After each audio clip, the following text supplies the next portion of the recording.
Bank BJB Kota Cirebon diduga terlantarkan nasabah. Bertahun-tahun, Ketua Koperasi dan Bank BJB harus bertanggung jawab atas agunannya. Global Expos TV Cirebon, Audensi Gerakan Rakyat Indonesia Baru, GRIP Dewan Pimpinan Cabang, DPC, Kabupaten Cirebon, terkait adanya dugaan penelantaran nasabah yang, hingga puluhan tahun lamanya, karena saat audensi Senin tanggal 17 Oktober tahun 2021, di Gedung Bank BJB Jalan Siliwangi Kota Cirebon, audensi yang disaksikan oleh beberapa biro hukum Bank BJB, dan dikawal ketat pihak jajaran kepolisian Polres Cirebon Kota. Ketua DPC GRIP Kabupaten Cirebon Edi Sukardi, melalui sekretarisnya Amal Subhan, Amal meminta bahwa permasalahan ini agar segera diselesaikan pinta Amal. Karena ini perbankan harus bertanggung jawab, terhadap nasabah Bank Jawa Barat Banten atau BJB Kota Cirebon. Amal Subhan juga berharap kepada Ketua Koperasi ikut bertanggung jawab atas masalah ini, karena sudah bertahun-tahun nasabah ingin segera melunasinya, karena kasus tersebut sudah puluhan tahun, tak tertuntaskan. Jono selaku Ketua Koperasi Simpan Pinjam mengakui, bahwa kliennya Pak Amal GRIP itu selalu lancar dalam setorannya, namun karena anjuran dari pihak Bank BJB itu, harus dikolektifkan, jadi untuk menutupi setoran yang macet, kata Jono Senin tanggal 17 Oktober tahun 2021, di Aula Lantai 3 Bank BJB Kota Cirebon. Sekretaris DPC GRIP Kabupaten Cirebon, Amal Sukban kepada Global Expos TV menerangkan, pemilik atas nama sertifikat yang diagunkan tersebut, meminjam sejumlah uang kepada Koperasi Kopinkra Prima Citra. Kemudian diajukanlah kepada Bank BJB Cabang Kota Cirebon dengan sertifikatnya sebagai jaminan.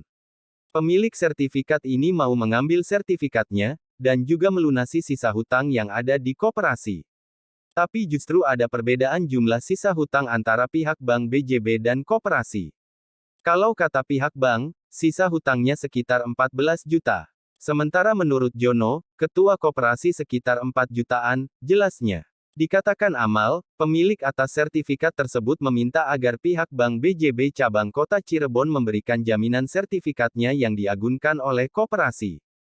Karena menurutnya ada dugaan tata kelola keuangan yang tidak sesuai antara pihak Koperasi Kopinkra Prima Citra yang disetorkan kepada Bank BJB. Di sisi lain, Ketua Bagian Hukum DPC GRIP Kabupaten Cirebon, Farid Yasin SH, mengungkapkan, dalam kasus tersebut status pemilik sertifikat adalah penjamin dari pihak Koperasi Kopinkra Prima Citra, yang mengajukan pinjaman kepada Bank BJB Cabang Kota Cirebon. Farid juga mengatakan, pihak Bank BJB diduga telah melanggar asas kehati-hatian, atau pruden, di mana ada prinsip 5C yang dilanggar, karena seharusnya yang menjadi jaminan oleh pihak bank, adalah aset milik koperasi, bukan aset milik pribadi. Farid meminta agar pihak Bank BJB jangan mempersulit proses pengambilan sertifikat pemiliknya. Karena kewajiban pemilik sertifikat pada koperasi itu sudah diselesaikan dengan pembayarnya dan sisa hutangnya karena sisa hutangnya itu tercatat di koperasi. Karena ketika hutang anggota nasabah itu sudah lunas, seharusnya pihak koperasi memberikan jaminan yang dikeluarkan dari BJB. Tapi ini justru berbelit-belit, saya duga awalnya BJB telah lalai, melakukan kesalahan, karena akad kredit yang dilakukan itu tidak berdasarkan hukum, baik itu PBI maupun Peraturan Perbankan Nomor 10 Tahun 1998. Coba bayangkan, permasalahan ini dari tahun 1999 dan sampai saat ini masih belum selesai, ini juga mungkin baru kali ini yang didampingi oleh GRIP jadi mereka berani dan muncul ke permukaan publik. Bagaimana dengan masyarakat yang tidak berani melawan?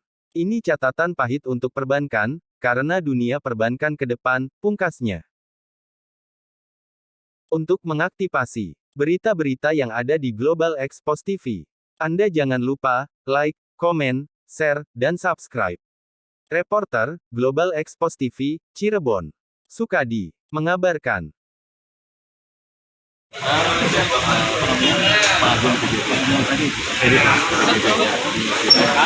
Di sini yang menjadi debitur langsung itu adalah pihak koperasi.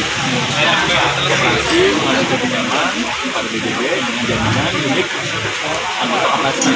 Itu ya. Nah, artinya di sini pihak BJB telah melanggar asas hati-hati atau prudent. Di mana pihak BJB melanggar. Misalnya di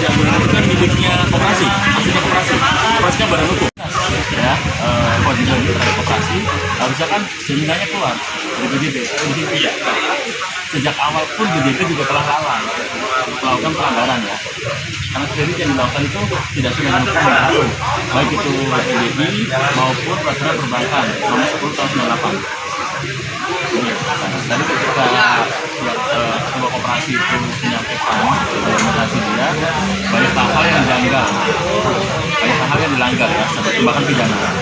Ketika klien kami atau masyarakat itu melakukan pembayaran, seperti dia kelihatan uangnya tidak dibayarkan kepada BJB, tapi dia gunakan untuk menutupi hutang anggota yang lain, gitu loh.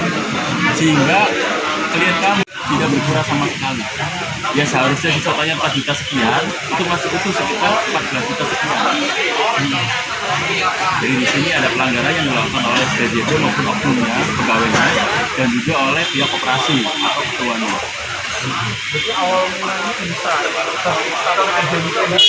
BJB ini? Awal mulanya adalah koperasi ya. Koperasi ini membutuhkan modal agar usahanya yang di bidang sendal ini, produksi sendal barapan ya, itu kan bisa berjalan.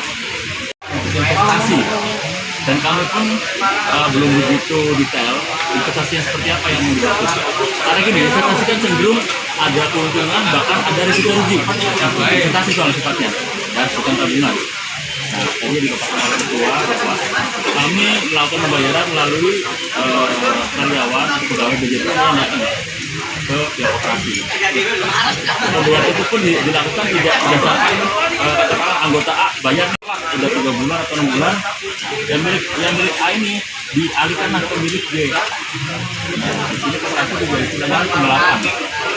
Kebetulan penggelapan yang dilakukan adalah penggelapan terhadap masyarakat atau klien kami.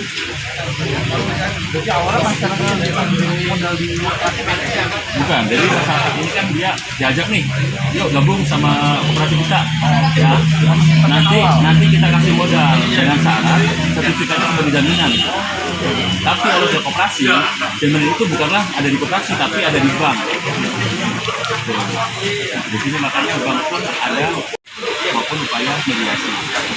Nah, pastinya kita akan serahkan baik itu koperasi akan kita tembuskan kepada BJB Pusat yang di Bandung, kepada OJK maupun pada BJB. Supaya patut diketahui dan disikapi dengan baik. Karena kan di sini Mas, kita kan butuh solusi, ya, bukan butuh pengakuan, ya, ataupun pernyataan, tapi kita butuh solusi yang pasti dan konkret.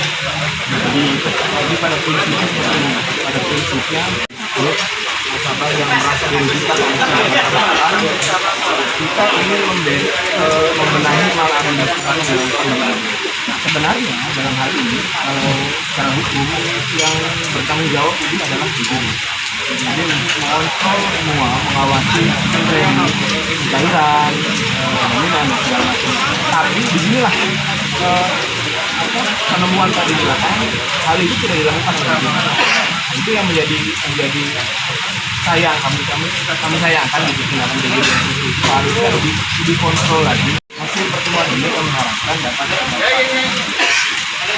menghasilkan satu kesimpulan yang memang nantinya akan diperbaiki ke depannya.